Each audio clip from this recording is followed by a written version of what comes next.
Mother in லா உடனே நீ என்ன என் பையனை வந்து ஒரு எவ்வளோ ஒருத்தி வந்து இந்த மாதிரி சொல்கிறான்னா நீ அவளை நம்பிட்டு வந்து என் பையனை எல்லோரும் முன்னாடியும் அறைவியா, அந்த மாதிரி big fight.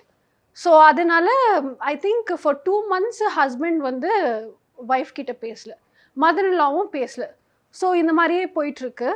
And so one side it's a lot of pressure. Then she is delivering the baby வருது, அதுவும் ஹாஸ்பிட்டல் எக்ஸ்பென்சஸ் அதெல்லாம் ஹஸ்பண்ட் சைட்லேருந்து எதுவுமே கான்ட்ரிபியூட் பண்ண முடியல. அவர் வந்து ஆஸ் யூஷுவல் பிஸ்னஸ் லாஸ் ஆகிடுச்சு, நான் இது ட்ரை பண்ணுறேன் அது ட்ரை பண்ணுறேன். ஸோ டெய்லி வந்து ஒன் சைடு ஃபேமிலியில் மதர் இன் லா வந்து இந்த டார்ச்சர் பண்ணிகிட்டே இருக்குது, இன்னொரு சைடு வந்து டெய்லி ஃபினான்ஷியஸ் வந்து கேட்டுட்ருக்காங்க. Then she delivers the baby.